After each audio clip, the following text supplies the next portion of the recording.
आज का हम लोगों का टॉपिक है उत्तर अमेरिका महाद्वीप। कल हम लोगों ने डिस्कस किया था साउथ अमेरिका महाद्वीप और पढ़ा था कि वहाँ कहाँ पर वेजिटेशन कैसी है, ट्राइबल्स का लाइफ स्टाइल कैसा है ना। रेड इंडियंस कौन है, गोचू कौन है, मोकू जनजाति पाई जाती है बोलीविया पेरू में, है ना। और अब उसी तरह से हम लोगों को नॉर्थ अमेरिका कॉन्टिनेंट का अध्ययन करना है कि वहां पर कौन सी नदी है, कौन सी झील है ना, और कौन सा पठार कहाँ पे है। ये हमारे दिमाग में कम से कम 3 से 4 बार अगर हम मैप वर्क कर लें, ये मेथड इस्तेमाल कर रहे हैं, अगर आप इस मेथड पर केवल 6 दिन काम कर लेंगे तो पूरी दुनिया की ज्योग्राफी आपके दिमाग में होगी, है ना। मात्र 6 दिन पूरी दुनिया दिमाग में होगी। तो करना पड़ेगा क्या कि क्लास खत्म होने के बाद हम अपने मन से प्रैक्टिस करें, आंख बंद करें, ध्यान लगाएं और फिर तो वही मैप बनाने की कोशिश करें। फिर गलती करें तो क्लास सुने, फिर से आए और मेहनत करें। ये हम लोगों का है अफ्रीका। इस पर हम लोग चर्चा करेंगे नेक्स्ट सेशन में।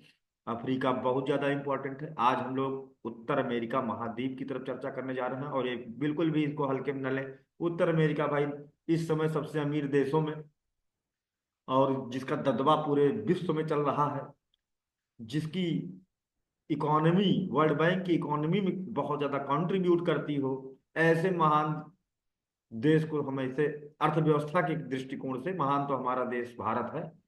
दूसरे नंबर पर महान हम कह सकते हैं, या चौथे नंबर कर लो, जो भी मन कहे तुम्हारा, है ना। महान तो एक ही देश है ना, वो है हमारा देश भारत। इसको महान मैं इसलिए कहूंगा क्योंकि यहां पर भी कैसा है, लोकतंत्र है।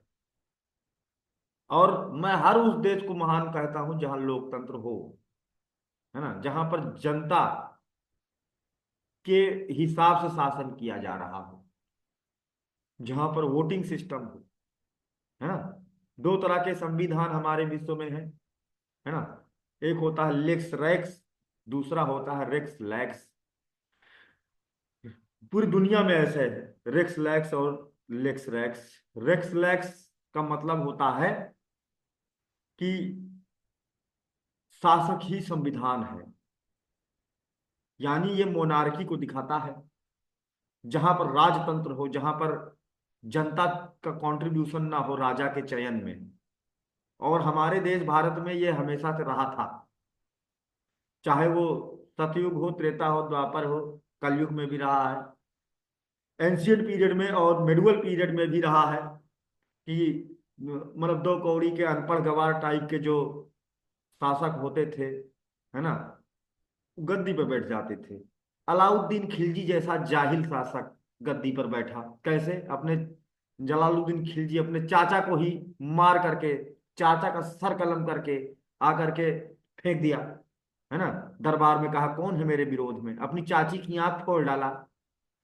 तो ऐसे ही राजा बनते थे तब, जो राजा को मार डाले वो राजा बनता था, या फिर जो राजा के अधीन, मतलब जो राजा के यहाँ पैदा हुआ हो, उनका पुत्र हो, संतान हो, वो राजा बनता था। और कैसा भी हो, और जो भी बोल देगा फॉलो होने लगेगा, वही नियम बन जाएगा। लेकिन लोकतांत्रिक शासन लेक्स रैक्स, है ना। आप लोग अगर एक अपनी किताब उठाएंगे, एम लक्ष्मीकांत जिसे पॉलिटी कहते हैं, तो वहां पर आपको पब्लिकेशन का नाम लिखा होगा, ठीक है, लेक्सिस नेक्सिस लिखा होगा। किसी ने कभी दिमाग लगाया कि इस पब्लिकेशन का नाम है क्यों है ना। लेक्सिस नेक्सिस क्या होता है, ये पूरे विश्व में केवल अपने हिंदुस्तान में है। सबसे खास बात यह है कि लेक्स रैक्स का मतलब होता है कि संविधान ही शासक है। यहां पर कोई भी सुप्रीमो नहीं होगा, कोई भी संविधान से मुक्त नहीं होगा, सभी संविधान के अधीन होंगे। तो जैसे अमेरिका में है ना, जनता प्रेसिडेंट को हटा देती है। जनता जो है जनार्दन है यहाँ। जनता नहीं चाहती कि हमारे ऊपर कोई बाउंडेशन हो, तो हर किसी के पास बंदूक है, बच्चा बच्चा ले घूमता है, फंडामेंटल राइट है उनका अपना। और रिटायर होने के बाद प्रेसिडेंट, कहीं पर आपको जो भी राष्ट्रपति रहा हो, रिटायरमेंट होने के बाद आप उन राष्ट्रपति को कहीं पर पिज्जा बेचते हुए देखोगे, और सब कोई नॉर्मल कि हाँ तुम हो गए राष्ट्रपति, अब नहीं हो, कोई वैल्यू नहीं।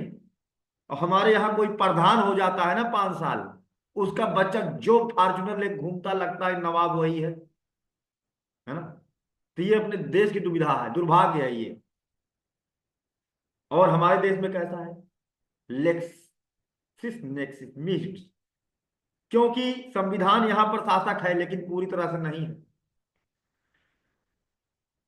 क्योंकि कुछ ऐसी अथॉरिटीज हैं जिनको क्राइम करने पर उसके पद पर रहते हुए आप अरेस्ट नहीं कर सकते हो। यानी वो पद महान हुआ, पहले पद से हटेगा तब अरेस्ट करोगे, कौन है ऐसा?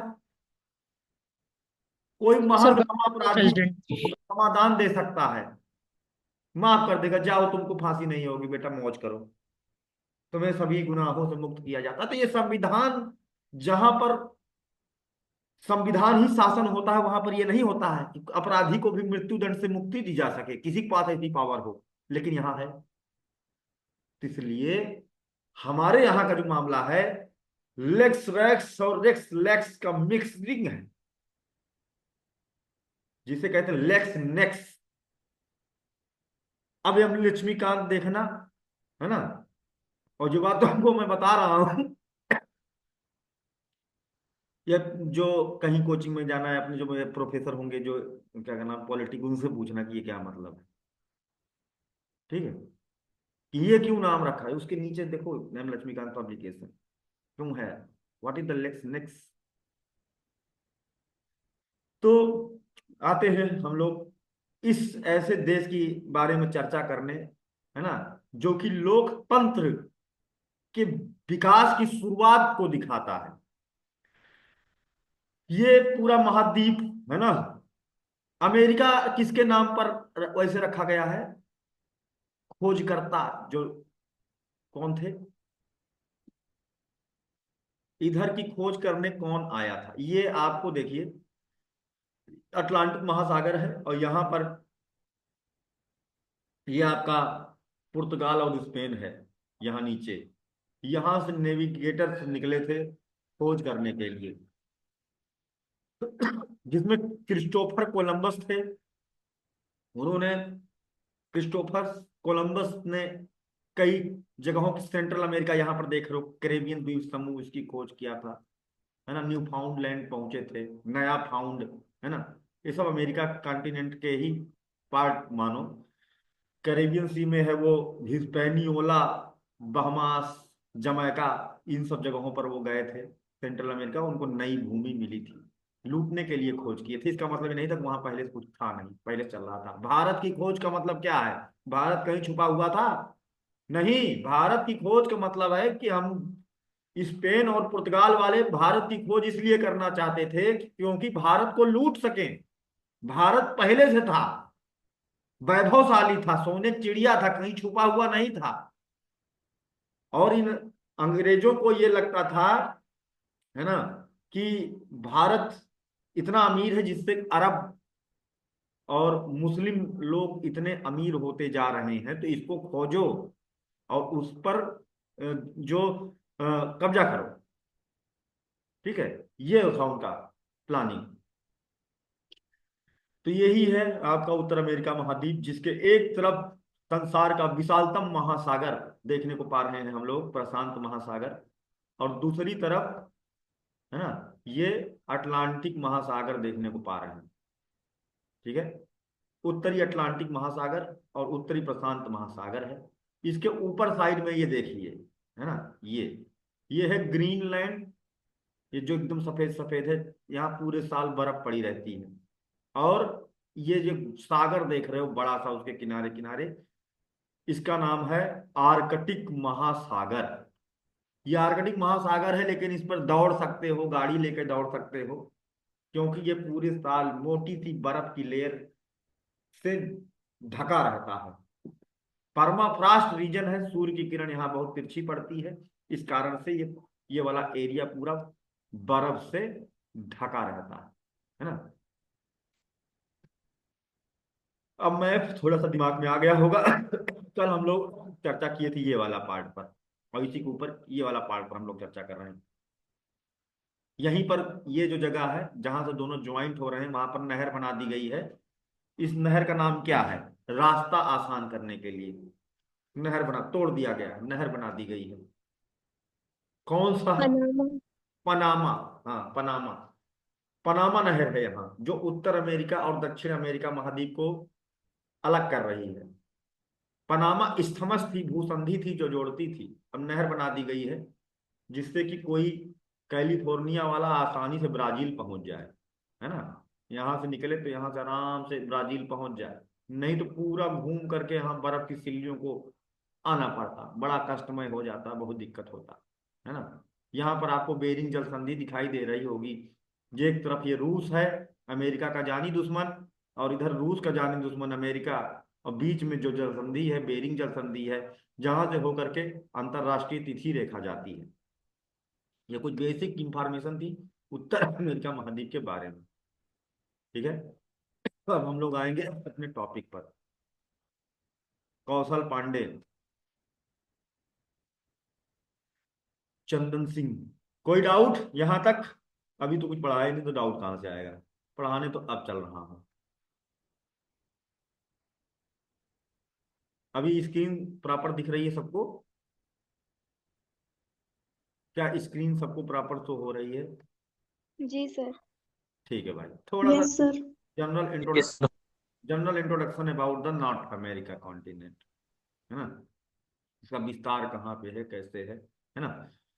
उत्तर अमेरिका पूरी तरह से उत्तरी गोलार्ध में अवस्थित है। एक एक लाइन को हमें समझना है, और ये लाइन डायरेक्ट जो है आपके एनसीईआरटी से उठाई गई है, जो इस वाली लाइन में रखी गई है।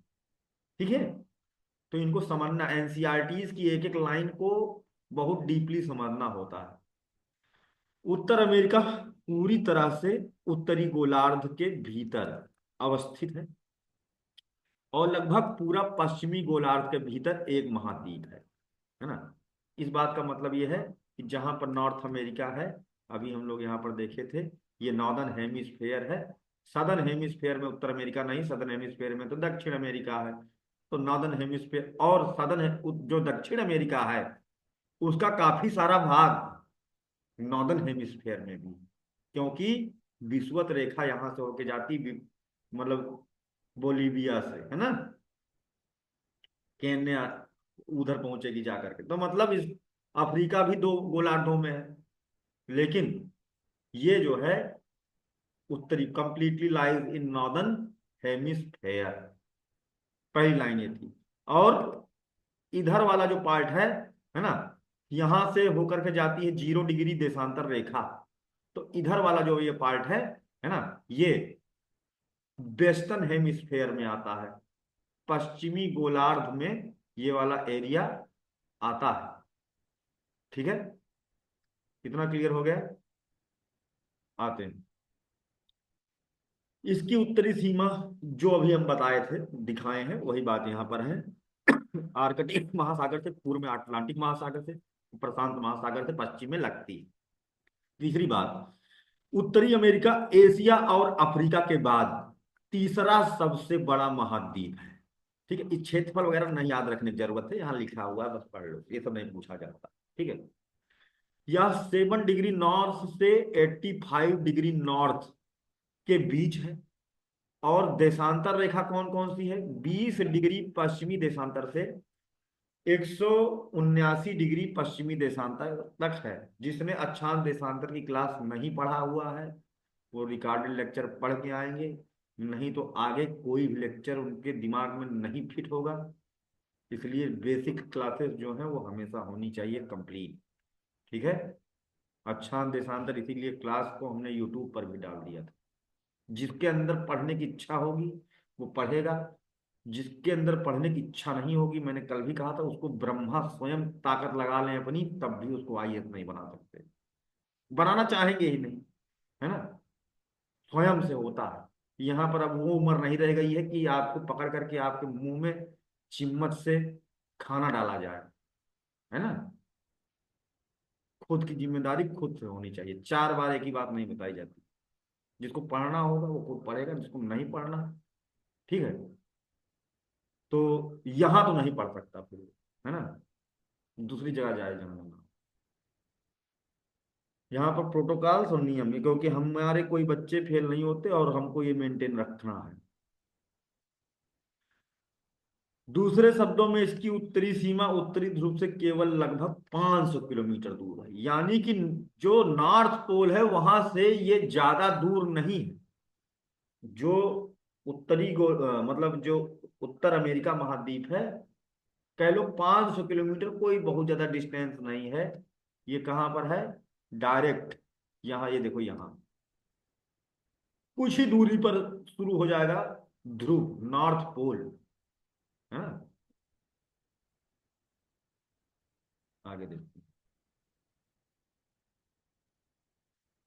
उत्तर अमेरिका में समय क्षेत्रों की संख्या कितनी है? 5। अब यहां पर ये क्वेश्चन आता है, सर आप तो बताए थे कि 9 है। तो उत्तर अमेरिका के बहुत सारे द्वीप हैं, आइलैंड्स हैं, जहां पर उसने मानक समय बना रखे हैं। अगर यहां से क्वेश्चन ऐसा बनता है कि उत्तर अमेरिका महाद्वीप के मुख्य भूमि में कितने मानक समय हैं, तो 5 है, ठीक है, जो कनाडा और अमेरिका मैक्सिको तीनों जगह से होकर के जा रहा है। आगे देखते हैं। कर्क रेखा भी उत्तर अमेरिका महाद्वीप से होते हुए जाती है, ठीक है। Tropic of Cancer passes through the North America continent, और 100 डिग्री पश्चिमी देशांतर, है ना। अब यहां से ये क्वेश्चन बन सकता है कभी छोटे एग्जाम्स में, है ना, ये बड़े एग्जाम में भी, क्योंकि टेक्निकल है, कि कौन सी देशांतर रेखा है जो उत्तर अमेरिका महाद्वीप को बीचों बीच से विभाजित करती है। तो 100 डिग्री पश्चिमी देशांतर रेखा है जो उत्तर अमेरिका महाद्वीप को बीचों बीच से विभाजित करती है। इसका मतलब ऐसे है जैसे ये उत्तर अमेरिका महाद्वीप है ना, तो देशांतर रेखा होगी जो ऐसे आती होगी, है ना। तो कौन से नंबर की देशांतर रेखा? 100 degree western longitudinal line, 100 degree पश्चिमी देशांतर रेखा। ठीक है, आगे बढ़ते हैं।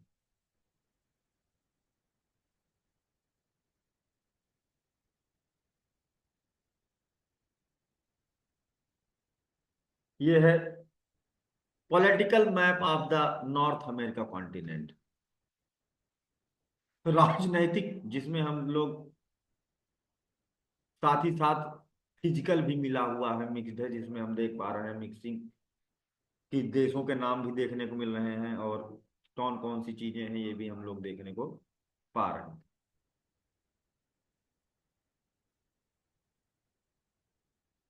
ये है, ये भी फिजिकल मैप ही है, जिसमें हम लोग देख रहे हैं कौन कौन से देश कहाँ पे हैं उत्तर अमेरिका महाद्वीप के। जिसमें हम लोग देख रहे हैं कि ये है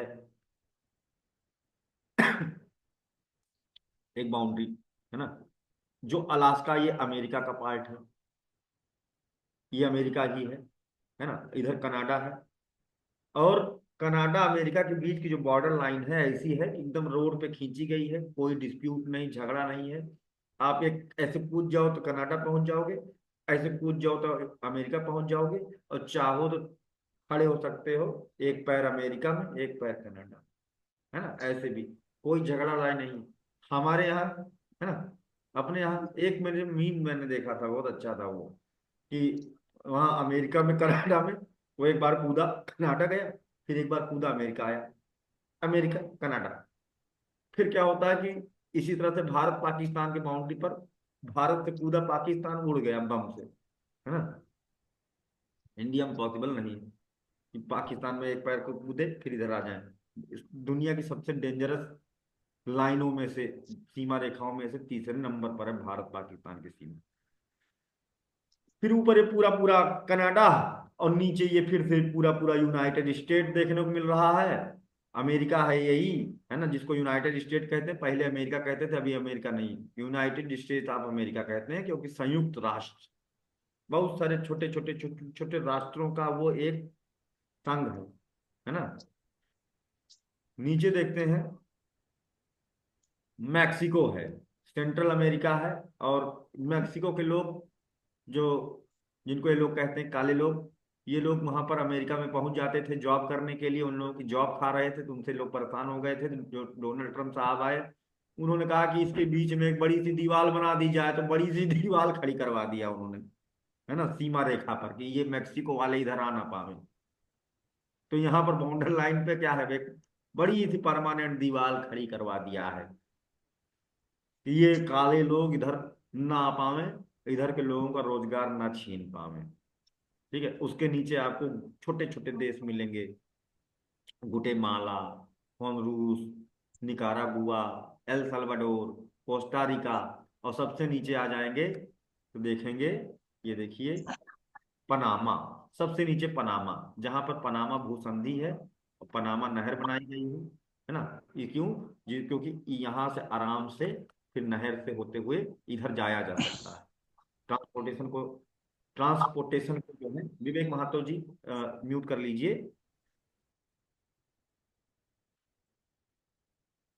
ना। ट्रांसपोर्टेशन को सुलभ करने के लिए ऐसा किया गया है। ठीक है, अब आ जाते हैं हम लोग। और और इधर देख लीजिए, सेंट्रल अमेरिका भी इसी के अंतर्गत आएगा। इधर हम लोग देखेंगे, ये जो एरिया है ना, ये है, इसे कहते हैं कैरेबियन सी। ये है कैरेबियन सागर। कितने लोग हैं जिन्होंने मूवी देखी होगी, पायरेट्स ऑफ कैरेबियन? यहाँ पर लुटेरे होते थे, वही है यार, ख्याल रहा आप हॉलीवुड।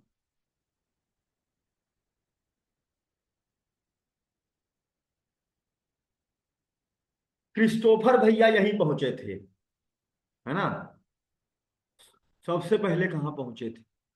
हिस्पैनियोला है ना, एकदम किनारे हिस्पैनियोला, वहां पहुंचे थे। वहां पर उनको कैद कर लिया गया, लेकिन फिर अपनी बुद्धि से छूट गए, तो वहां जनजातियों ने उनको पकड़ रखा था।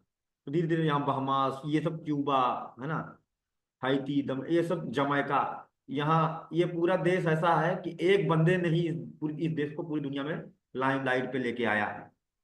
ओलंपिक का एक विनर है जिसने जमैका, जिसकी वजह से फेमस है। मतलब एक बंदे ने अपने देश को दुनिया की नजरों के सामने लेके आया है। कोई बता सकता है वो ओलंपिक विनर को?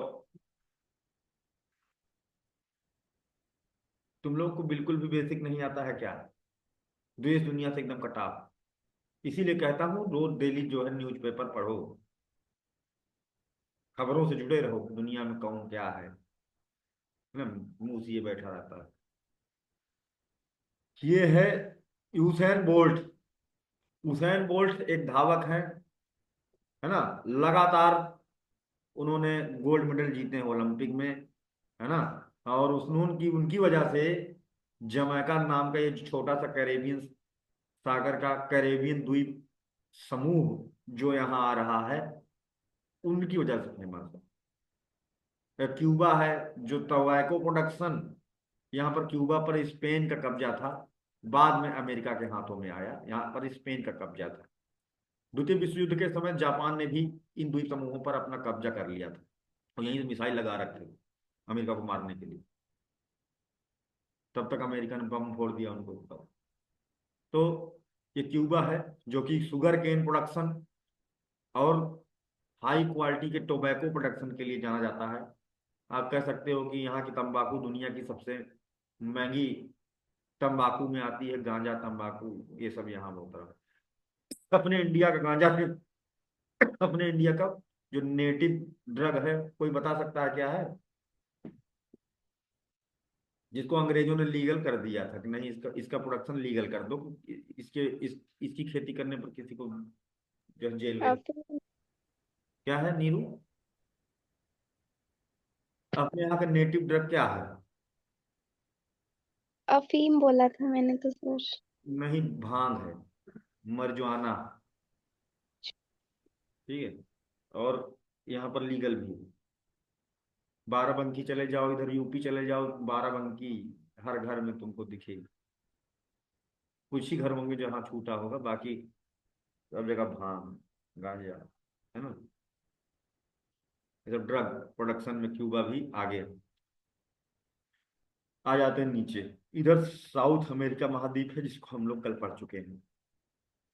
एक बार फिर देख लीजिए, मैक्सिको है जो कि सेंट्रल अमेरिका का पार्ट है, कैरेबियन द्वीप समूह और मैक्सिको, गुटेमाला, ये सब जो मिला करके सेंट्रल अमेरिका है।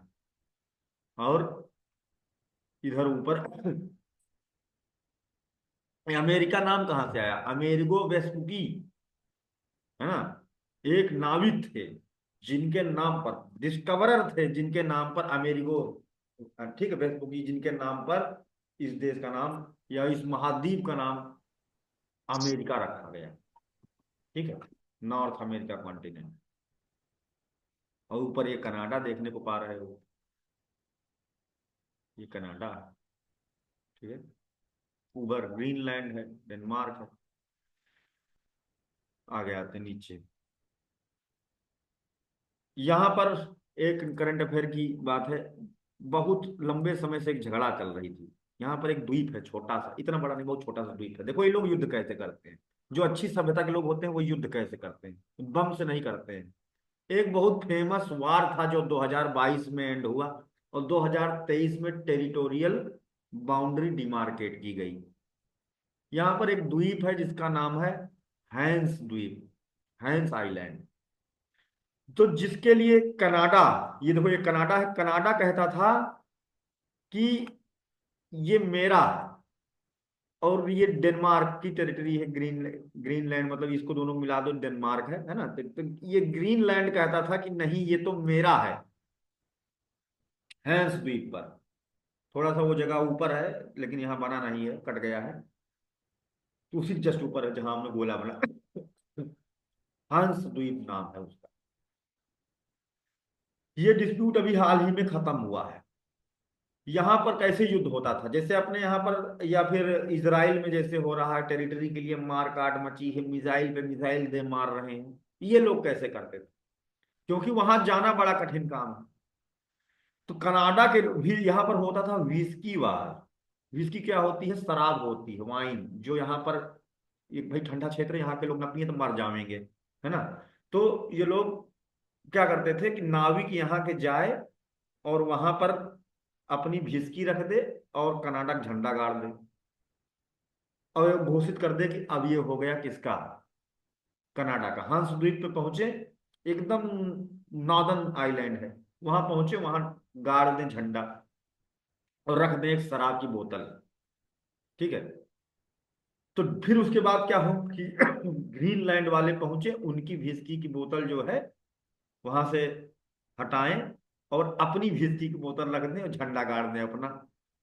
तो वो कह दें कि अब ये डेनमार्क की हुई। फिर से ये वाले लोग पहुंचे वहां पर, उनकी विस्की हटा के अपनी रख दें।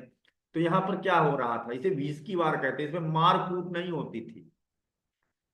तो 2022 में फाइनल नवंबर में फैसला आया। अब इसको क्या कर दिए हैं, बीच से एक ठो लाइन खींच दी गई है। एक तरफ उनकी विस्की परमानेंट रहेगी, एक तरफ उनकी विस्की परमानेंट रहेगी। बांट दिया गया है दो भागों में हंस द्वीप को। और इस तरह से बिना झगड़ा लड़ाई के ये डिस्प्यूट हमेशा के लिए शांत हो गया। हंस द्वीप विवाद किन दो बेचों के बीच, देशों के बीच है? कनाडा और डेनमार्क या ग्रीनलैंड।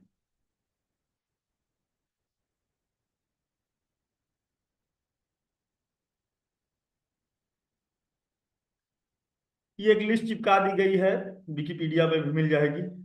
ये वो देश हैं जो इस महाद्वीप में है। कोई इंपॉर्टेंट चीज नहीं है, ये ऐसे लगा दिया।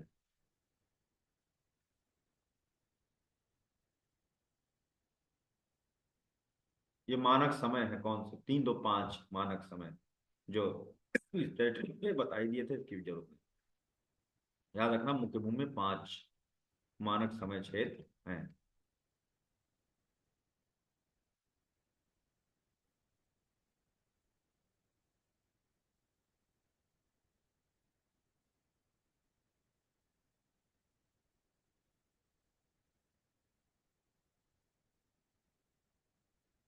ये देखिए, ये है बेरिंग जल संधि, जो डिवाइड कर रही है। एक तरफ है ये रूस, और रूस का चुक्सी प्रायद्वीप है, ये पूरा है रूस। ठीक है, USSR, रूस रूस नहीं रह गया है ना, ऐसे बोलते हैं। इसका, ये जो टेरिटरी है इसका नाम है चुक्सी प्रायद्वीप, और ये सागर है चुक्सी सागर। ये पिघला हुआ पानी है ऊपर आर्कटिक महासागर का। यहाँ पर आर्कटिक महासागर का पिघला हुआ पानी जो चुक्सी सागर बनाता है। इधर है अमेरिका का अलास्का, बहुत ठंडा एरिया, अलास्का। इन दोनों के बीच में है, ये है बेरिंग जल संधि, जो अलग कर रही है दोनों महाद्वीपों को। एशिया को उत्तर अमेरिका महाद्वीप से कौन सी जल संधि अलग करती है, इस तरह से क्वेश्चन बनेगा। तो हम लोग, है ना, बेरिंग जल संधि पर भी, मतलब और भी आंसर हो सकते हैं, वो टाइम टाइम पर पढ़ेंगे। ये नहीं कि यही अकेला ही है, किस रिस्पेक्ट में पूछा है वो समझना होगा। और ये जो जा रही है ऐसे टेढ़ी मेढ़ी होते हुए, है ना, ये है 180 डिग्री पूर्वी एवं पश्चिमी देशांतर रेखा, जिसे कहते हैं अंतरराष्ट्रीय तिथि रेखा।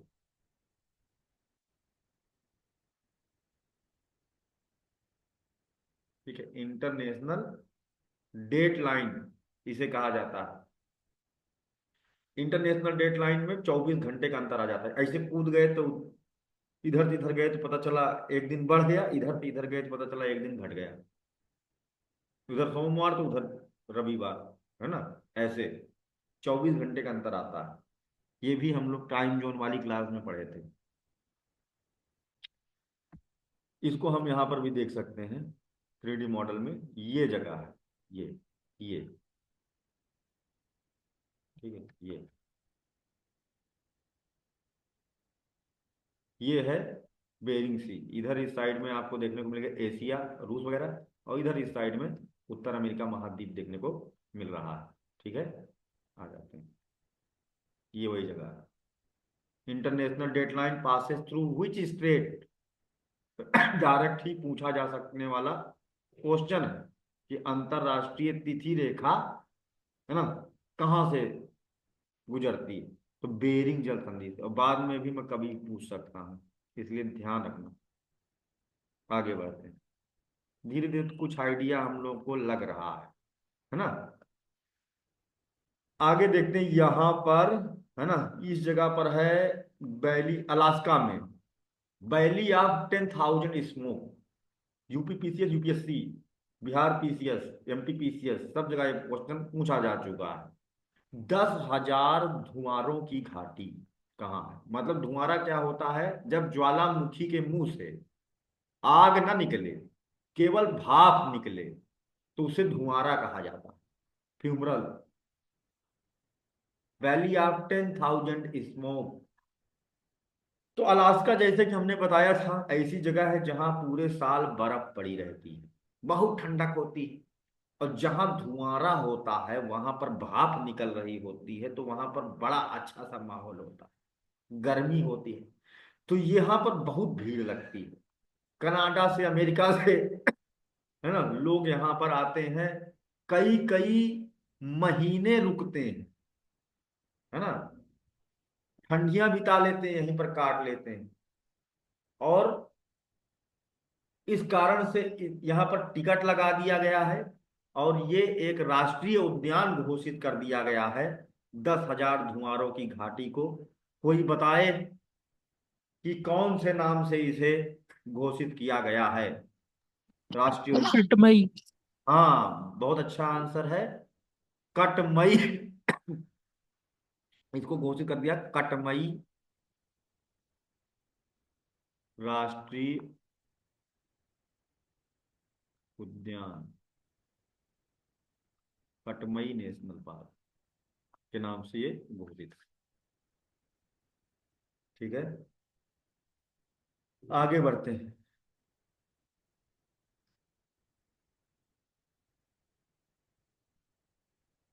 उत्तर अमेरिका के क्षेत्रीय प्रभाव, यानी रीजनल, जो अलग अलग टेरिटरी हैं उसके हिसाब से, एरिया के हिसाब से क्या क्या है उत्तर अमेरिका में, है ना। तो ये उत्तर अमेरिका के जो ज्योग्राफी को हम डिवाइड कर रहे हैं अलग अलग तरीके से। तो ये चार बड़े प्रभागों में इसे बांटा गया है। उत्तर अमेरिका का डिवीजन चार बड़े प्रभागों में किया गया है, और यही हम लोगों को समझना भी है। एक है पश्चिमी क्षेत्र, वेस्टर्न पार्ट, है ना। ये पूरा लगभग लगभग पर्वतीय क्षेत्र है ना। पूरा माउंटेनियस रीजन है, यानी उत्तर अमेरिका महाद्वीप का जो पश्चिमी भाग है वो कैसा है? पहाड़ पहाड़ पहाड़ पढ़ेंगे जब हम लोग पश्चिमी क्षेत्र पढ़ेंगे तो वहां खूब सारा पहाड़ अभी पढ़ेंगे। उसके बाद जो ये सेंट्रल पार्ट है ना, बीच वाला जो भाग है, पहाड़ के बाद वाला, वो बड़ा सा मैदानी भाग है जो घास भूमि है। पूरी तरह से यहाँ पर बड़े बड़े पेड़ नहीं देखने को मिलेंगे, जंगल नहीं देखने को मिलेगा, पूरा कंटिन्यूअस घास भूमि, जहां पर खूब सारी एग्रीकल्चरल एक्टिविटीज होती हैं, है ना। तीसरा है, और ईस्ट में चले जाएंगे कनाडा की साइड में तो वहां पर पाएंगे पठार है, ज्वालामुखी पठार है, कनाडा, कनेडियन शील्ड जिसे कहते हैं, कनाडा कवच। और पूर्वी क्षेत्र में देखेंगे तो फिर से पहाड़ है। ठीक है। तो हम इन्हीं को समझेंगे। तो सबसे पहले हम लोग स्टार्ट करेंगे, पश्चिमी क्षेत्र से स्टार्ट करेंगे। ठीक है, वेस्टर्न पार्ट से स्टार्ट करेंगे। अभी यहां पर 2 मिनट देंगे कि ये बात, कि यहाँ चल क्या रहा है माजरा। अगर किसी के बुद्धि में नहीं समझ में आया हो तो बिना संकोच बिना शर्म के हैंड रेज करो या पूछ लो। ये जो डिवीजन हुआ है ये समझ में आया? महातो, ये क्या डिवीजन हुआ है, क्या आप बता सकते हैं? बोलने की कोशिश करो तभी कुछ बन पाओगे जीवन में आगे। जिससे भी पूछा जाए, है ना, उसको भले कुछ ना समझ में आया हो लेकिन बोले जरूर। नहीं तो इमला सुनने से भागवत की तरह यहाँ पर कोई फायदा नहीं होगा कि मुक्ति मिल जाएगी भले हमें समझ ना आवे, है ना। नहीं मिलेगी मुक्ति। यहाँ तुम्हारे दिमाग में चीज जानी जरूरी है, और जब तक ये चीज नहीं होगी तब तक सफलता बड़ी दूर है। इसलिए जब कहा जाए बोलो, तब बोलो, ये अपॉर्चुनिटी है। नहीं तो ये बोलने ही नहीं दिया जाता है। बोलने नहीं दिया जाता है, वो दिक्कत है। जहां कहा जाए बोलो, आजाद हो, गलत हो, सही हो, लेकिन बोलो, इतनी आजादी है तो उसका फायदा उठाइए। महातो, कौशल। सर। हाँ बोलो, बोलो महातो। हाँ सर, समझ आया थोड़ा थोड़ा। थोड़ा चेष्टा करना पड़ेगा। हाँ, ये बात बताओ कि यहाँ क्या क्या समझाया है मैंने, ये चीज क्या बात हो रही है यहाँ पर जो अभी हम लोग पढ़ेंगे भी आगे। यहाँ बात क्या हो रही है ये बताइए। सर क्षेत्रीय कौन कौन सी दिशा की ओर जा रही है वही वाला। दिशा में कौन जा रहा है? हेलो। हाँ, क्या हो रहा है यहाँ? हम्म, थोड़ा बताओ कि ये बात क्या है। उत्तरी अमेरिका का क्षेत्रीय प्रभाग का मतलब क्या होता है? क्षेत्रीय पश्चिमी क्षेत्रीय बड़ा मैदानों और कनाडा का कवच पूर्वी क्षेत्र। सर अलगे अलगे क्षेत्रों के जो। हम्म सही बता रहे हो। और कोशिश करो थोड़ा सा, आ जाएगा। अलग अलग अलग क्षेत्रों में क्या? अलग अलग क्षेत्रों के जो दिशाई होती है वो वाला। हाँ, तुम्हारे मन में चीजें आ गई हैं, लेकिन अभी थोड़ा और रवा हो गए। ठीक है, कोई हाँ दिक्कत। सर, वो वाला तो सर कच्चा ना, क्योंकि पहले बार सिलेबस देखे हैं, उसके बाद धीरे धीरे समझ आ जाएगा। ऐसे ही समझ में आएगा जब दिमाग लगाएंगे तो, है ना। चंदन सिंह, हाँ आप सर। बताइए थोड़ा सा, जो क्या है ये प्रभाग का मतलब।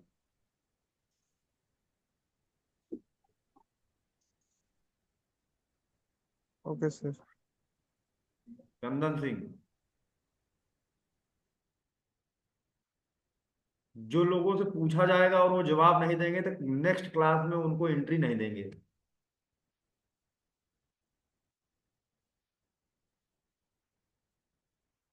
कौशल पांडे, ये यूट्यूब की क्लास थोड़ी चल रही है कि यूट्यूब चल रहा है यहाँ सुनेंगे भजन। यहाँ पर तुम्हें रमा किया जाएगा, है ना। Kaushal Pandey, try to explain what is री, सर। हाँ, regional division of North America. कोशिश करो, गलत सर जो भी समझ में आए तो बताओ, स्वतंत्र हो, आजाद हो, सोचो और बताओ काम। बस ये कोशिश करो, हाँ बताओ क्या है। नहीं तो मेंस कैसे लिखोगे जब छोटी छोटी लाइन एक्सप्लेन नहीं कर पाओगे देख करके पढ़ के, तो मेंस लिखने की नौबत कहाँ से आएगी, है ना। तो हमें कोशिश करनी इम्प्रूवमेंट, और धीरे एक बार धीरे क्वेश्चन improve हो जाएंगे। हाँ, बताइए। क्वेश्चन रिपीट कीजिएगा। क्वेश्चन ये है कि वही सेम क्वेश्चन है जो हमसे, उत्तर अमेरिका के क्षेत्रीय प्रभाग हम लोग अभी मैंने बताया, इसका मतलब क्या है यही बता दो। सर इसका मतलब होता है, जो माने कि जो पश्चिमी क्षेत्र है तो उसके अंदर उसका विस्तारवादी को माने कि बहुत बढ़िया, बहुत अच्छा। हाँ, और उसमें उसमें उसमें क्या है नहीं है उसके बारे में उसका जानकारी लेंगे। हाँ, और इसी तरह से बाकी जगहों के बारे में भी जानकारी लेंगे कि इधर क्या है, इधर क्या है, इधर क्या है। तो लगभग लगभग कई चीजें ये कुछ सर। फैकल्टी है। जैसे मैंने कहा कि पश्चिमी क्षेत्र में क्या है, पर्वत श्रृंखलाएं हैं, है ना। तो उसको अलग कर दिया कि भाई पहाड़ी वाला सर। एरिया है, इसको अलग कर दो, है ना। इसी तरह से बड़ा मैदान वाला क्षेत्र है, यहाँ खेती होती है ना, और घास भूमि है, तो कहेंगे भैया यहाँ घास घास है। और मैदान का मुंह पहाड़ से अलग है ना। कहेंगे इनको एक तरफ कर दो, मैदान वाले को, पहाड़ वालों को एक तरफ कर दो, है ना। और ये वाला क्या है, ये पठार है, कहेंगे इसको अलग कर दो, ये पठार है ना। पूर्वी क्षेत्र में फिर से पहाड़ है, लेकिन ये पूरब में है, कहेंगे इसको अलग कर दो। तो इस तरह से डिवीजन किया गया है। पहाड़ है और ढेर सारी झीलें हैं पूर्वी क्षेत्र में, ठीक है। तो कौन कैटेगरी के वाइज उसको अलग कर देते हैं, है ना। जैसे कि कहा जाए कि लड्डू जो है एक तरफ रख दो, है ना, और नमकीन एक तरफ रख दो, है ना, इस तरह से। तो उसे को कहते हैं क्षेत्रीय विभाजन, ठीक है। रीजनल डिस्ट्रीब्यूशन और regional division of any territory based on the orographic feature, यानी पर्वतीय उच्चावच के आधार पर हम उसको बांट, मतलब उच्चावच के आधार पर हम अलग अलग जगहों को समझने की कोशिश करते हैं। यही इसका मतलब। अभी सब लोग समझ में आया कि क्या बात हो रही है। काजल ठाकुर, पूजा,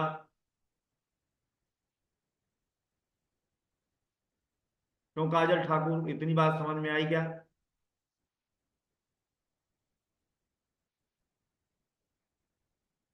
हेलो, स्क्रीन पर मत लिखना, स्क्रीन पर मत लिखना कोई।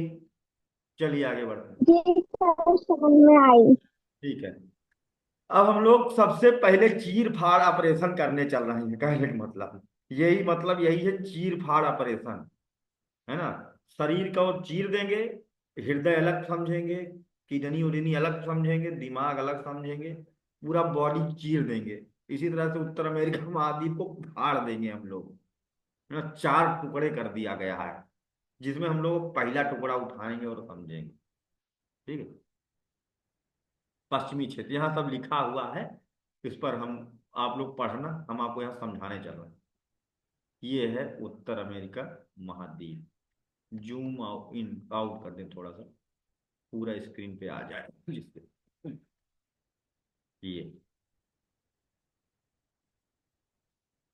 ये है उत्तर अमेरिका महाद्वीप, काफी हरा भरा दिख रहा है।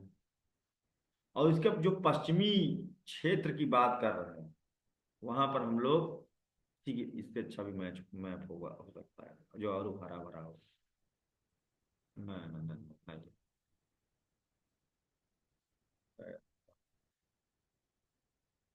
नहीं है, वही सबसे सुंदर मैप, इसी में पढ़ेंगे, इसी मैप में पढ़ेंगे। तो यहाँ पर देखिए, पहले पश्चिमी भाग के बारे में हम लोग पढ़ रहे हैं, पश्चिमी क्षेत्र के बारे में पढ़ रहे हैं। तो यहाँ पर वेस्टर्न पार्ट में, वेस्टर्न टेरिटरीज में, अगर ये यहाँ से कॉपी हो जाए, चलिए इसी में पढ़ेंगे। ये है अलास्का। अभी हम लोग ऊपर पॉलिटिकल मैप में देखे थे, इधर वाला क्या है, अलास्का। और ये किसका बच्चा है, अमेरिका का ही बच्चा है, काफी ठंडा रहता है। इधर इधर शुरू करते हैं वेस्टर्न पार्ट। वेस्टर्न पार्ट का मतलब ये हुआ, हम इसकी बात कर रहे हैं। ये है वेस्टर्न पार्ट, जिसको हम अभी रेड कलर से डिमार्केट करने चल रहे हैं। ये वेस्टर्न पार्ट है, जिसको हम पहले अलग कर ले रहे हैं।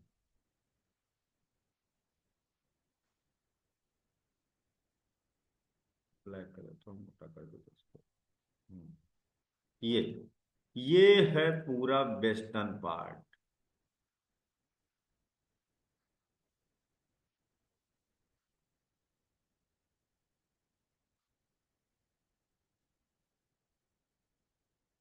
नीरू अमेरिका जाओगी हैं? जी सर। क्या करने?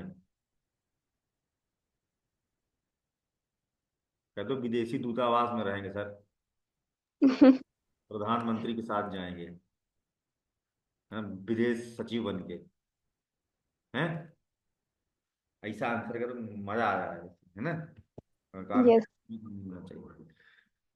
ये जो अभी हमने काले रंग का बना दिया अलग पार्ट, ये है पश्चिमी क्षेत्र।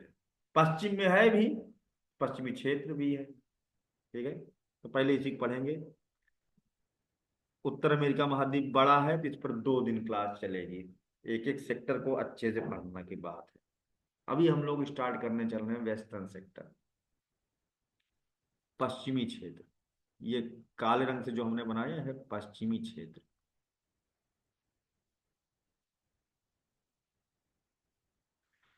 पर इस पश्चिमी क्षेत्र मुख्यतया पर्वतीय है, माउंटेनियस टेरेन देखने को मिलती है। टेरेन मतलब ऐसे ऐसे है ना, कतार, श्रृंखला, पर्वत श्रृंखला आच्छादित क्षेत्र है। पहाड़ पहाड़ पहाड़ पहाड़। और उसका कारण है, पहाड़ होने का भी कारण है। क्या कारण है? पहाड़ होने का कारण है कि इधर साइड में ये है प्रशांत महासागर, इसकी एक प्लेट है जिसका क्या नाम है, नीरू। बता दो, तब तुमको विदेश जाने को मिलेगा।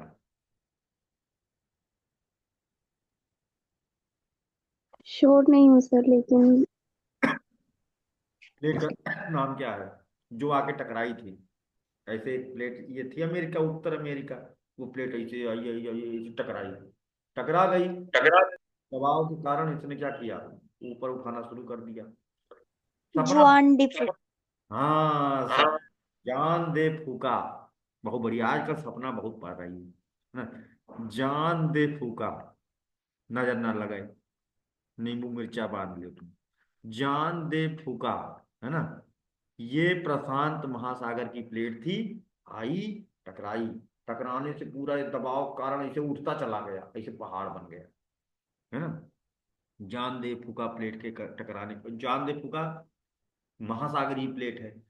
तो महासागरीय प्लेट जब महाद्वीपीय प्लेट से टकराती है तो पहाड़, दूसरी तरफ पहाड़ बनेगा, और उस पहाड़ों पर ज्वालामुखी भी फूटेगा। अब देख लो कितने सारे क्वेश्चन निकल के आएंगे यहाँ से जो पूछे जा चुके हैं।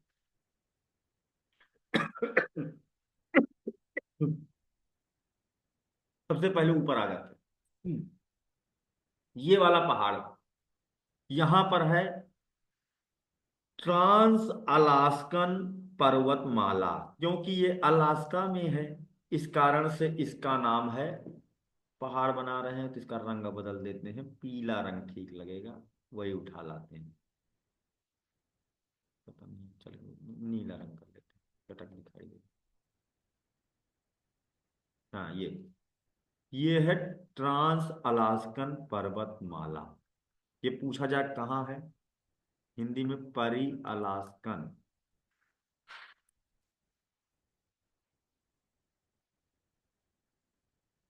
पर्वतमाला,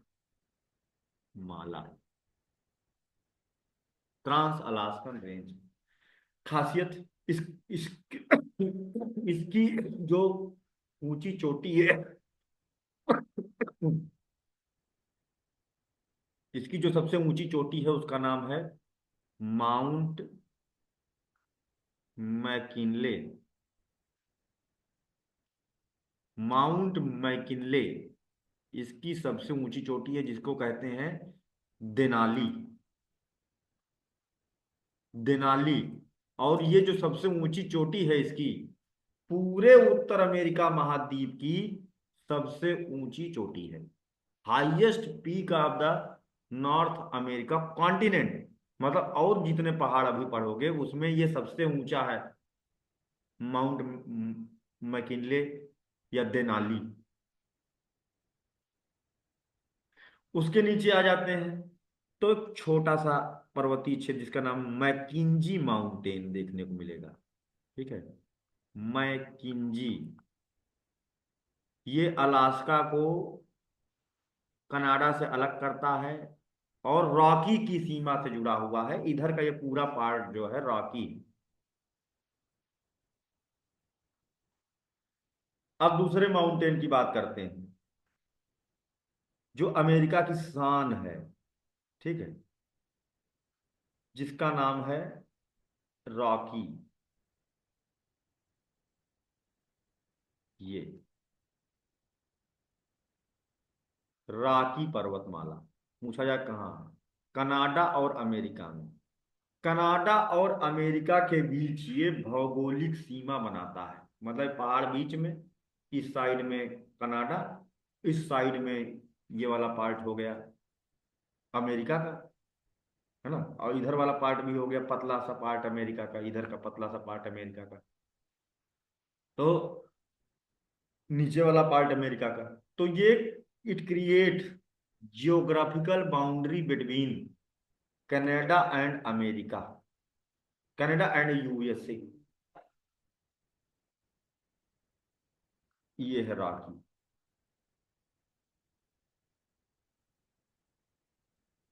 इसकी हाईएस्ट पीक है माउंट एल्बुर्ज। ठीक है, एल्ब्रूज। ठीक है, इसकी सबसे हाईएस्ट पीक है, सबसे ऊंची चोटी है रॉकी की।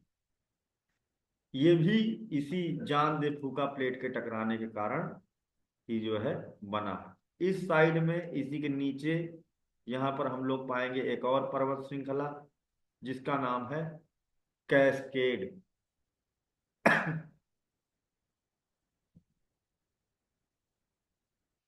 ठीक है, कैस्केड पर्वतमाला। इसका भी निर्माण सेम कारण से हुआ है, कोस्टल माउंटेन है ये।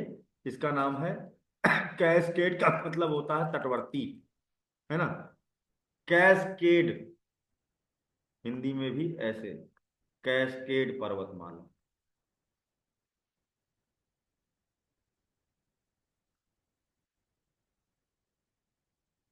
रॉकी के नीचे और पश्चिम में, यानी कि south west of the Rocky, cascade पर्वत है। और कैस्केड पर्वत की हाईएस्ट पीक पेपर में पीसीएस एग्जाम में पूछी गई है, और इसका नाम है सबसे हाईएस्ट जो है रेनियर।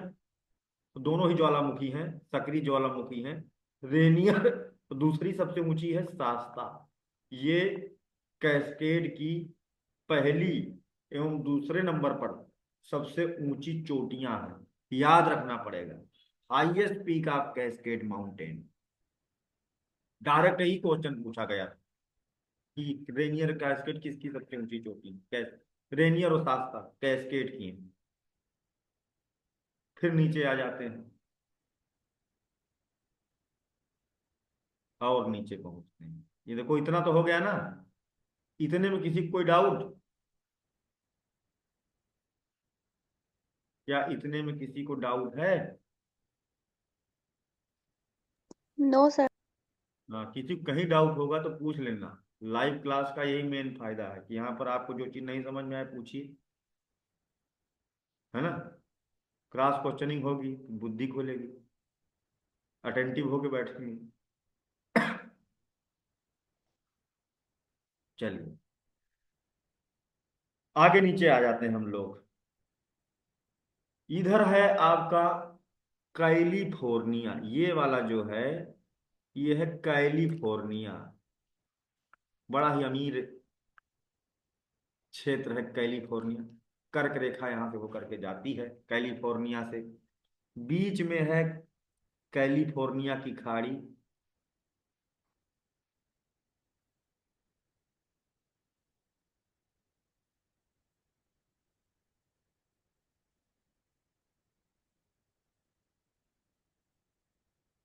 ठीक है, ये बीच में कैलिफोर्निया की खाड़ी है, इधर इस साइड में कैलिफोर्निया है। ठीक है, तो यहाँ कैलिफोर्निया में एक पहाड़ है जिसका नाम है, जो कि भ्रंश पर्वत है। क्योंकि कैलिफोर्निया की जो प्लेट है, ट्रांसफार्म बाउंड्री अगल बगल से टकराते हुए निकली थी, बीच का पार्ट फंस गया, जहां पर समुद्र का पानी चला गया है, कैलिफोर्निया की खाड़ी का निर्माण हुआ है। तो यहाँ पर क्या है भाई कि कैलिफोर्निया में एक पहाड़ है, आपको ध्यान रखना है, और इस पहाड़ का नाम है सियरा नेवादा। सियरा नेवादा। अब इसमें हो रहा है काफी ज्यादा होच पोच, इसलिए मैं अलग ही मैप बना दे रहा हूँ जूम करके कैलिफोर्निया को।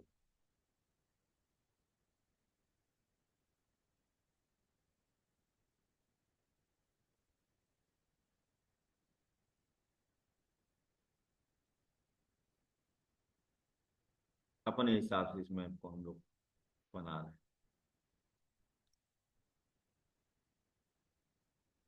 वही चीज है जिसको हमने जूम कर दिया है, ताकि हम लोग अच्छे से इसको समझ सकें और पढ़ सकें। वेस्टर्न सेक्टर का सदर्न पार्ट पढ़ने चल रहे हैं यहाँ, दक्षिणी भाग, पश्चिमी सेक्टर का नीचे वाला भाग पढ़ने के लिए। इसको बेचारे को हमने चीर फाड़ ऑपरेशन के लिए किया हुआ।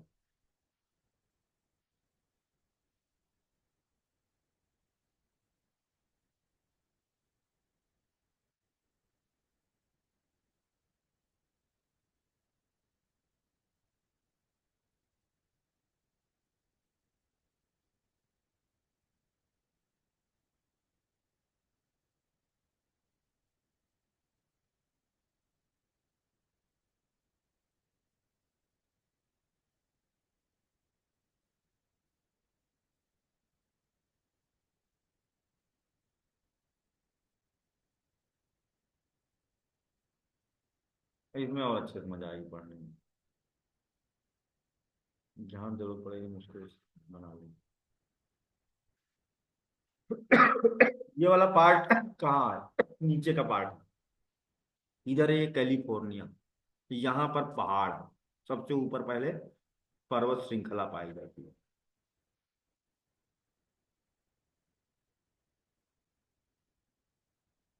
और इस पर्वत श्रृंखला का नाम क्या है, अभी अभी हम लोग पढ़े हैं। क्या नाम है भाई इस पर्वत श्रृंखला का? कौन सा पहाड़ है ये? सियरा नेवादा, नेवादा। है ना, जो कि एक प्रकार का भ्रंश पर्वत है। सियरा शब्द लगा हो तो समझ जाना कि ये कैसा पहाड़ होगा। ठीक है, भ्रंश, सियरा मतलब मैक्सिको के अगल बगल का एरिया है, लेकिन ये मैक्सिको में नहीं है, कैलिफोर्निया अमेरिका में। सियरा नेवादा है कैसा? ये भ्रंश पर्वत है। उसके ऊपर जो पढ़े थे वो फोल्डेड माउंटेन थे। इसके नीचे जहां ये पहाड़ खत्म हो रहा है ना, इस साइड में यहाँ के फूट हिल से घास भूमि पाई जाती है, और ये घास भूमि बड़ी सूखी सूखी वाली घास भूमि है। यहाँ पर विशेष प्रकार की घास भूमि, क्या कहते हो, झाड़ झंखाड़ का जंगल पाया जाता है। इधर साइड में झाड़ झंखाड़ का जंगल पाया जाता है, विशेष प्रकार की झाड़ झंखाड़ पाई जाती है, जिसमें विशेष प्रकार के फूल भी खिलते हैं। ये नॉर्मल घास नहीं है, यहाँ पर विशेष प्रकार के फूल भी खिलते हैं। ठीक है। कैलिफोर्निया कट फ्लावर प्रोडक्शन में दुनिया में नंबर 1 है ना, फूलों से एकदम सुसज्जित एरिया। तो हॉलीवुड की शूटिंग वगैरह यहाँ बहुत ज्यादा होती है। एक काफी खूबसूरत सा माहौल यहाँ बना रहता है, जिसे कि कहते हैं चप्पारल घास भूमि। रिपीटेड क्वेश्चन है, ठीक है। चप्पारल वेजिटेशन, चप्पारल वनस्पति का क्षेत्र है। फिर जहां से चप्पारल वनस्पति का क्षेत्र खत्म हो जाता है, उसके नीचे का एरिया पूरा बड़ा सा मरुस्थल है, जो कि पूरे महाद्वीप का सबसे विशाल मरुस्थल है। डेजर्ट है ये मरुस्थलीय क्षेत्र है, डेजर्ट। ये है मरुस्थल, जिसका नाम है मोजावे का मरुस्थल, मोजावे मरुस्थल। क्यों है मरुस्थल यहाँ, उसका कारण भी है। मरुस्थल होने का भी कारण है, कैलिफोर्निया में इस मरुस्थल का कारण है। क्या कारण है? इस साइड से होकर के जाती है ठंडी महासागरीय धारा। आर्यन सैनी, कौन सी वाली ठंडी महासागरीय धारा?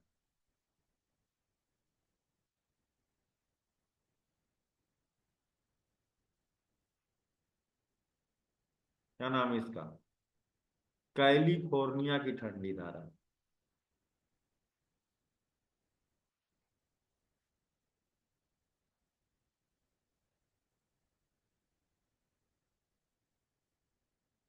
यहां से होके जाती, इस कारण से यहाँ मरुस्थल है। ये मरुस्थल पूरे उत्तर अमेरिका का सबसे सूखा मरुस्थल है।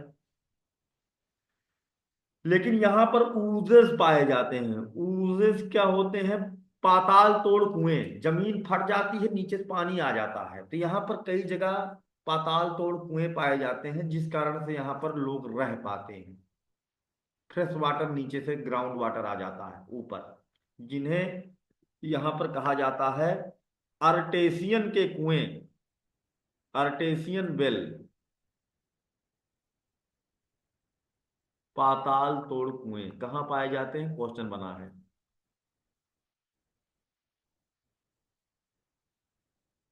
क्योंकि ओजेस है ना।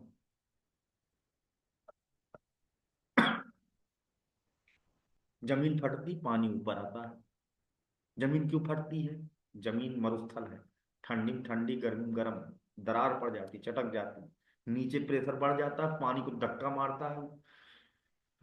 नीचे जो गर्मी हीट है वोल्केनिक, धक्का मारेगा, भाप भाप ऊपर आकर के उठेगी, ग्राउंड वाटर को धक्का मारे, ग्राउंड वाटर जमीन चीरता हुआ ऊपर आ जाएगा। तो गड्ढों में पानी पाया जाता है मरुस्थल के बीचों बीच, तो वहां के अगल बगल के लोग फिर इस कारण से यहाँ रह पाते हैं। यहाँ पर उत्तर अमेरिका महाद्वीप की सबसे खारी झील पाई जाती है, जिसे क्या, किस नाम से जाना जाता है, कोई बताएगा? चप्पाला जी। चप्पाला। सर यहाँ पे दिखा। ग्रेट साल्ट लेक ही नाम है इसका, ठीक है। ठीक है, ग्रेट साल्ट लेक।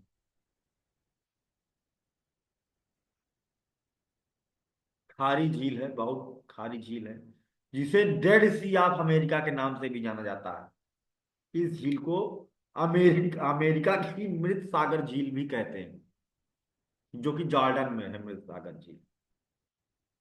ठीक है। हम अब इधर आ जाते हैं थोड़ा, क्या नाम है, मैक्सिको की साइड में आ जाते हैं, इधर साइड में आ जाते हैं।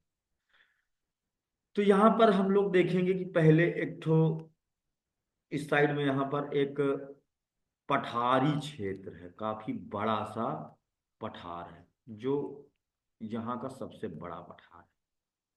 ठीक है, प्लेट्यू रीजन में,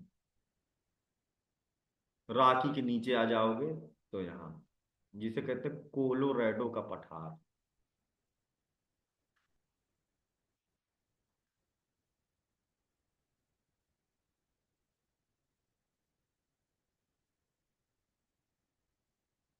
कोलोराडो नदी है उसके नाम पर है कोलोराडो का पठार। उसके नीचे आ जाएंगे तो यहाँ पर मैक्सिको में पहुंच जाएंगे, और एक मरुस्थलीय क्षेत्र हमें मिलेगा यहाँ, एक बड़ा सा मरुस्थलीय क्षेत्र मिलेगा यहाँ, फिर से मरुस्थल मिलेगा जिसका नाम है सोनोरन। न्यू मैक्सिको अमेरिका का पार्ट है, और ये मरुस्थल अमेरिका में ही है, कुछ पार्ट इसका मैक्सिको में। इसका नाम है सोनोरन का मरुस्थल। यहाँ पर विश्व का सबसे बड़ा कैक्टस की प्रजाति पाई जाती है, इतना बड़ा कैक्टस जिसमें इंसान घुस जाए आराम से। और इन कैक्टसों को कहते हैं सुगारू। इस मरुस्थल को इसलिए सुगारू का घर कहा जाता है, होम ऑफ सुगारू, सुगारू का गृह कहा जाता है, होम ऑफ सुगारू कहा जाता है। और सुगारू को मरुस्थल का वरदान कहते हैं। रास्ते में जा रहे हैं, इसको चीरा मारे पानी निकाल लिए, इसमें पानी भरा रहता है, इसका जो फली है अंदर उसको खा लिए, भोजन और पानी की व्यवस्था हो गया। बहुत गर्मी लग रही है, इसको और फाड़ दो, इसी के अंदर घुस के बंद कर लो, ठंडक एसी जैसा ठंडक। और ये केवल दुनिया में यही पाया जाता है, इसलिए इस मरुस्थल को सुगारू का गृह और सुगारू को मरुस्थल का वरदान कहा जाता है, जो सोनोरन के मरुस्थल में पाया जाता है। नीचे हम आ जाते हैं, और वेस्टर्न हमारा सेक्टर कंप्लीट होने जा रहा है। बीच बीच में वेस्टर्न सेक्टर में प्लेट्यूज भी देखने को मिल रहे हैं, मरुस्थल भी देखने को मिल रहे हैं, यानी कि पूरा पहाड़ ही नहीं है केवल, और भी चीजें हैं, है ना। इधर हम आएंगे, मैक्सिको में पहुंच जाएंगे, और मैक्सिको में पाएंगे सियरा ग्रुप ऑफ माउंटेन्स। तो यहां पर हमें मिलेगा सियरा मैड्रिड की पहाड़ियां, जिसमें वेस्टर्न सियरा मैड्रिड की पहाड़ी देखने को मिलेगी। ये पहाड़ है मैक्सिको में, जिसका नाम है वेस्टर्न सियरा मैड्रिड। सियरा शब्द का मतलब लैटिन भाषा में पहाड़, ठीक है, पश्चिमी सियरा मैड्रिड।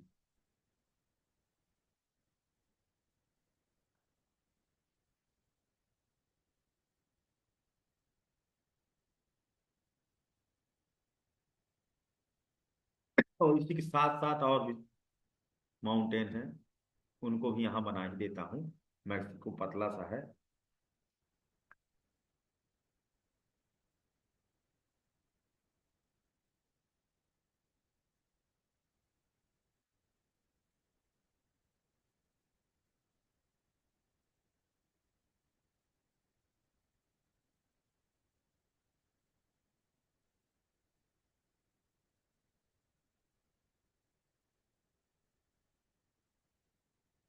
ये चार पहाड़ आपको मैक्सिको में मिलेंगे,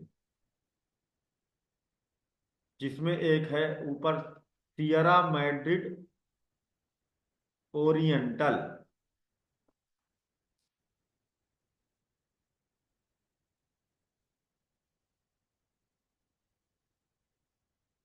ओरिएंटल, फिर उसके नीचे है सियरा मैड्रिड ऑक्सीडेंटल,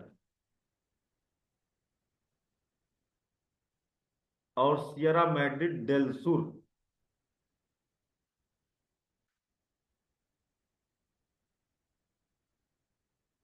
ये सब मैक्सिको के पर्वत हैं, और इनके बीच में एक बड़ा सा पठारी क्षेत्र है ना। एक तो ऊपर का ये सोनोरन से लगा हुआ पठारी क्षेत्र जिसका नाम है ओजार्क का पठार, सॉरी ओजार्क का पठार, ये सबसे बड़ा पठार है ओजार्क का पठार। उसके नीचे केंद्रीय मैक्सिको का पठार, जहां बहुत बड़े पैमाने पर खनिज पाए जाते हैं, सेंट्रल मैक्सिकन प्लेट्यू, केंद्रीय मैक्सिको पठार, export house of the world, यहां से हर तरह खनिज निकाला जाता है।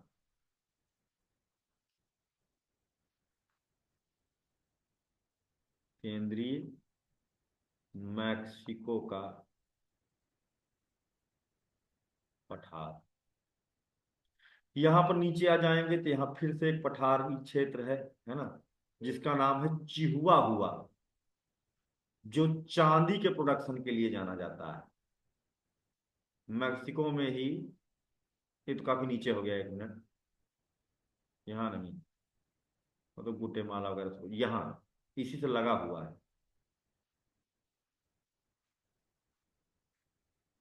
चिहुआ हुआ का पठार, जो कि चांदी की सबसे बड़ी खान यहाँ पाई जाती है, चिहुआ हुआ का पठार यहाँ पाया। ये हो गया मैक्सिको का, और इस तरह से हम लोगों ने वेस्टर्न सेक्टर कंप्लीट किया है। इसको मैं इमेज को सेव कर लेता हूँ।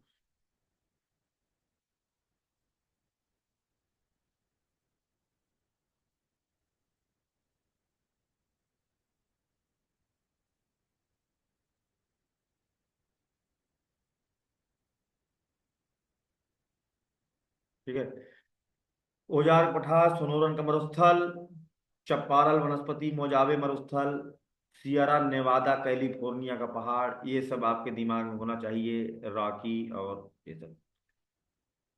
ठीक है, अब आ जाते हैं वापस से अपने मैप पर। वहां पर एक पठार अभी मिस हो रहा है, उसको पढ़ाना है। ये है रॉकी और कैस्केड, इनके बीच में एक पठार है जो अंतर पर्वतीय पठार है। रॉकी पहाड़ और कैस्केड पहाड़ के बीच एक अंतर पर्वतीय पठार है जिसका नाम है कोलंबिया का पठार। इसका नाम है कोलंबिया का पठार।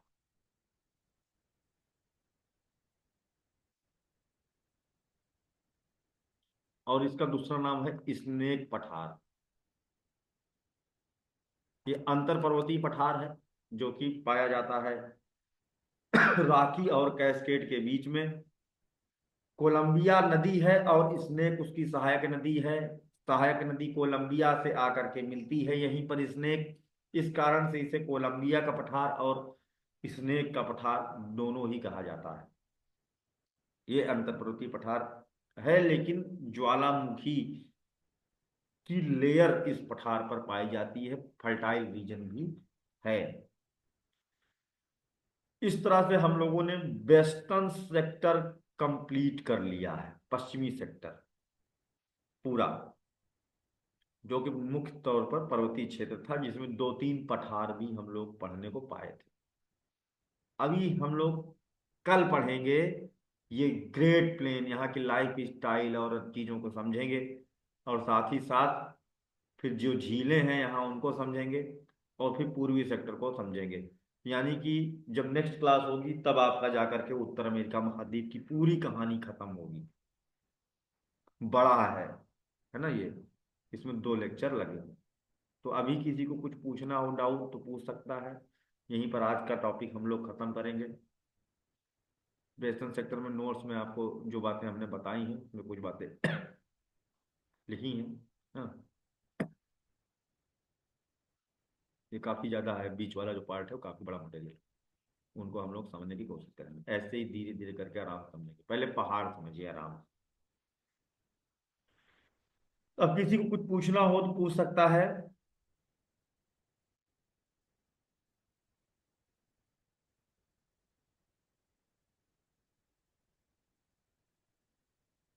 सर इसके आगे वाले में जो पढ़ा है ना उसमें थोड़ा सा डाउट। हाँ पूछिए। सर ये वाला ना, ये पश्चिमी सेरा ये सब बताए ना, उस वाला में। हम्म। इधर ये वाला। जी इसमें डाउट है? अच्छा, सर, क्या डाउट है इसमें?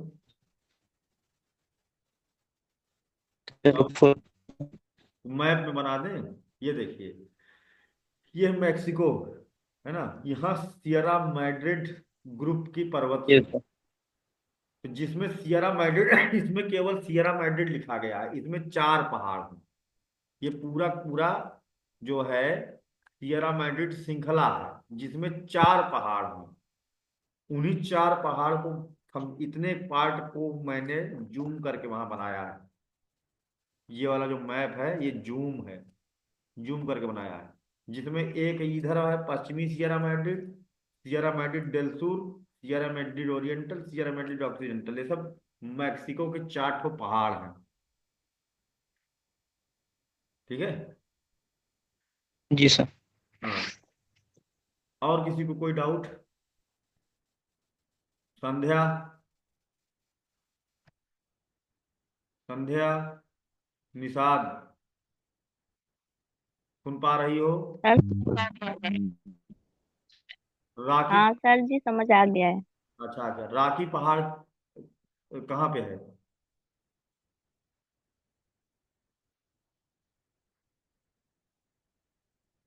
कौन सी वनस्पति कैलिफोर्निया में पाई जाती है? संध्या, संध्या, निषाद, कौन सी वनस्पति पाई जाती है? काजल ठाकुर, क्लास इसीलिए ध्यान पूर्वक सुनो, क्योंकि बाद में हम क्वेश्चनिंग करेंगे, कोई भागेगा नहीं जब तक हम पूछेंगे।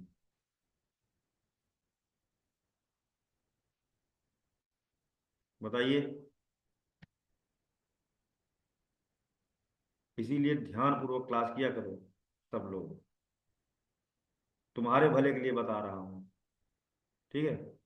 अब मेरे से बिल्कुल उम्मीद न करना कोई कि मैं मीठा बोलने वाला हूँ किसी से। अच्छा काम जब तक कोई नहीं करके दिखाएगा। ठीक है। हाँ, चलिए ठीक।